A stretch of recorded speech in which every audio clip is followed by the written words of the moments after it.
Speaking of interesting times, this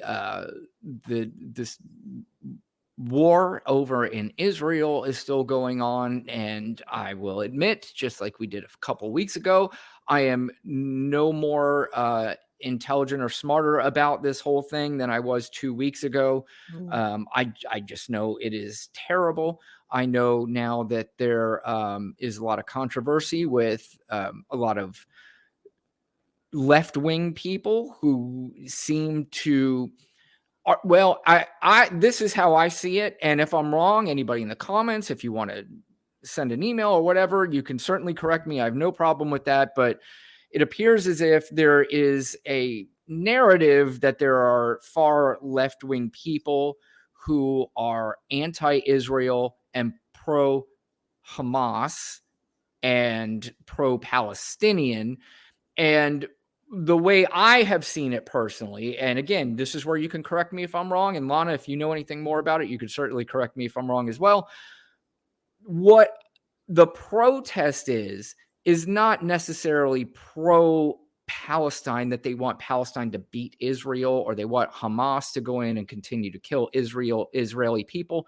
It is that they just, from a humanitarian standpoint, don't think that the reaction of Israel to go in and just bomb innocent people because it happened to you is a just response. Is that Right. what you have gotten from it? Yeah, I think that's part of what some on the left, what they see. That's the thing about people on the left, or who they're calling people on the left, because how do we know that they're on the left? Like, we just college, oh, they must be on the left. Black, they must be on the left. Like, it's just, you know what I mean? Like, that's kind of, I hate when that happens, right? Because it's like, there's a video of this young Black guy tearing down like hostages, Israeli hostages, and the guy was asking him why he's doing it, and he just went on about like Jewish people own the media, just the brainwash stuff, right? That's a part of and this is another show, but that's a part of the division of white supremacy, like pitting two groups against each other. Like, he's sucked into that because he thinks like, the Jews are out to get you, blah, blah, blah. That's who that is. But then they make it seem like he's on the left, and it's like, he ain't on nothing. Like, this guy probably don't even vote. Like, he has no clue about what the hell's going on here. Well, Lana and I have talked about this before, and I've said this forever. I've said it on my previous podcast all the time, and I really wish, this was somehow it can be corrected, but you see riots or whatever in Portland. That's something that they love to bring up a lot, or they bring up Chicago or whatever it is they want to bring up,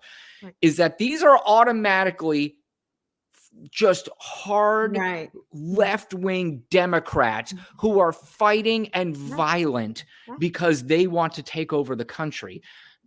I don't see it that way. I see it as a lot of people who are either downtrodden, impoverished, whatever the case is, and some of them very angry. And I, again, correct me if I'm wrong, but the anger is justified in some ways. And if the response is, look, we tried it your way numerous times and it's not working, so now I'm going to start fucking getting pissed and doing shit, I don't condone it. Lana, I don't believe you do.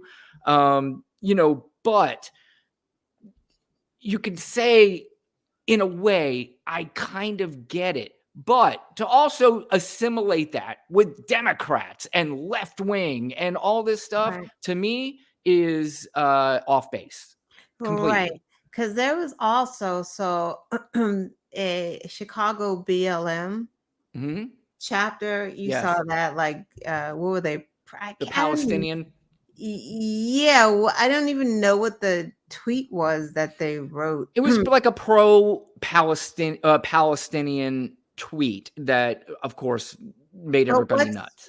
I don't understand what's wrong with pro-Palestine, because isn't Hamas different from? See, that's why I don't know. Like, it's Hamas's terrorist group. See, and that's what I've asked before too. I was like, so is Palestinians and Hamas one and the same? No, To how me, could they be? Like, it's not. To me, it's not. no, I would assume that there are people in Palestine who are just like you and I, who just want to live regular lives. They don't right. want to get involved in all this Because shit. Hamas ruled them, I thought. Like they were Right. in control of what's going on there. Yeah, yeah, and again, I think we both say that it's such a complicated thing that hell, there are things that go on in this country that are extremely complicated that we don't understand. So I'm not even going to begin to pretend Right. like I understand what's going on Right. over there. Exactly. Right. In October 2023, we are now experts. We are not experts here. We are learning as we go. Yeah. It's just sad all the way around. That's Unfortunately, because of really right-wing media, and I will say this every show, awful. right-wing media is the worst fucking thing that's happened to this Yeah. country. But right-wing media will make everybody think that that the Democrats are awful people, that they are pro-Palestine and they're pro-Hamas, and that again, it's so crazy and so nutty. But here's the good news on the Israeli front. Now, not everybody is necessarily, and even some people on the left are excited about President Biden's response to all of this. But from my understanding, most people are saying how he is handling this is very, very good. He's Speech handling was it great. from this point. He's handling it great. He actually went to Israel. He met with Netanyahu. I don't know if he's a big fan of Biden's, and I don't know if Biden's a big fan of his. From my He's not understanding, a they're fan. not. Yeah. But I know the Israeli people seem to be very, very appreciative of Joe Biden. Now, of course, on the other side, there are the Palestinian side that feels like they are getting sort of, dumped on. But Joe Biden did make a speech, and it was received extremely well by many people. He invoked Israel and he invoked the Ukraine war and explained to everybody why it was important, why we are what we're doing, how we're handling it, and why it's important to give money to Ukraine, all that stuff. It was received very well. And it was also received not only well by most people, it was even received well by Fox News and Brett Hume, who had this to say about Joe Biden in his speech. I think it may be remembered as one of the best, if not the best, speeches of his presidency. He was firm, he was unequivocal, he was strong, as he has been, particularly in recent days before he went to Israel and while he was over there. I was struck by the fact that he spent as much time as he did on Ukraine, and I think it was a good thing that he did, because the aid for Ukraine package that he's talking about and further aid to Ukraine beyond that is in jeopardy. And it's good that that comes from Fox News, because every once in a while you have to settle down the people who just want to be pissed at Joe Biden and who just everything that he does is supposed to be wrong in their eyes. And to hear it on Fox News is a good thing. Yeah, from somebody who understands, because it's just people, we don't understand. We say we don't understand, but then they don't understand. And they don't say they don't understand. They're like, we already gave Ukraine enough money, because they're like these separatists. Everything needs to be segregated. America is by itself. Like, no, that doesn't make sense. Like, if America has no allies, what do you think is going to happen to America? We're like going to be the weakest land ever, because we're on an island alone, and we're going to be attacked left and right because we have no allies. Like, now China can get us, Russia. They're like, yeah. No question. And you make a good point too, is that when you hear people like Brett Hume, may not be my favorite journalist, and but I absolutely promise you, I will concede. I'm sure Lana will as well, and you can correct me if I'm wrong, but he knows way more about this than I do. And the fact that he's coming out and saying, look, I listened to the speech. I'm not going to shit all over it just because that's what I'm supposed to do on this channel. Right. I'm still a journalist at some point, and I still have to report what I believe was the right thing. And it appears as if how Joe Biden is handling this is the right thing. Now, of course, he goes to Israel. He comes back, and in between there, as he's flying back, he's tired, and there is an interview with him on the airplane. And of course, Fox News and every other dipshit took little clips of it, made it look like Joe Biden was senile again, didn't know where he was at. And, I hope you have some clips of the real senile one down there. Well, we always have clips of the senile one. In fact, damn it, I had another game lined up for you, but I just did. I mean, I was running out of time. I had all kinds of things going on. We had technical difficulties. No, and it's fine because I do nothing but show up. So I have no complaints. Like, well, who am I? Well, we'll have another game for Lana because she does so well with them. We'll do that. But there was also, of course, a clip of Joe Biden and his wife, Jill, walking on the beach. Fox News and all the other crazies had to take advantage. I don't even know what they were taking advantage of, but they were just basically saying, there's Joe Biden while the country's falling apart, walking on the beach. However, again, on Fox News, I don't know what this young lady's name is, but she is obviously auditioning for a real journalist position at some other channel. Good job, because you're staying out there, right? This was her report on Joe Biden after he returned back from Israel. Yeah, we certainly do. And I do want to mention, Griff, that the president has been anything but off the grid while here in Delaware. And of that call with the prime minister, the White House said that President Biden expressed how welcome he is that these first two convoys of aid were able to make it into Gaza. They also said that the president of the leaders, quote, affirmed that there will now be continued flow of this critical assistance into Gaza. The president expressed appreciation for Israel's support in helping to accommodate the release of 2 American hostages. So the president also spoke with his national security team this morning, Pope Francis as well, plus the leaders of Germany, France, Italy, the UK, and Canada too.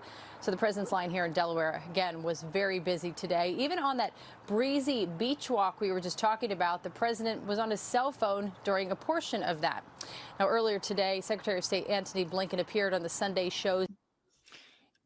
Here's the only problem with that. Of course, that's done during a time where maybe some of the sophisticated, if there are some Fox News viewers will watch that, you will never see that clip from the hours of probably 5 o'clock till absolutely 2 a.m. or whatever, the crazy. It's so frustrating. It's like it should just not be a thing. They should just not be on the air. Life would be better. It's just so awful. I mean, the man has put in more travel than any other president. Like, for real. I think I heard that. Like, he's always in the air. When does he sleep? Yeah, and what you just said too, I wish they were never on the air. And again, this is not an Republican sort of messaging. If you had like real sort of Republican messaging, that's one thing. But again, we've talked about this before. Flat out lying or your way over the top innuendos or suggestions or just asking questions kind of journalism is bullshit. And there should be no place for it in American journalism at all. I think, again, we're at a point now where we're so fucked that you can't get rid of it. You can't do anything about it. Yeah. But I do believe that contributes so much to the approval ratings that you're seeing from Joe Biden. But of course, I don't know if you saw, there was yet another one of the quarterly what's the word where you give money to the president, donations. So there's another quarterly donations report that showed Joe Biden was well exceeding Donald Trump's campaign, which tells me that I don't even care what the approval ratings are. It's that, let's say you ask somebody, do you approve of Joe Biden? Or are you concerned about his aid? Whatever. And they go, no. But will you still vote for him? It appears to me that I think that there are people out there, whether you approve of him or not, that they would definitely vote for him over Donald Trump. We're all concerned about his age. Yeah. Just now walking with that, watching that walk, I'm like, oh, don't fall. Yeah. Right.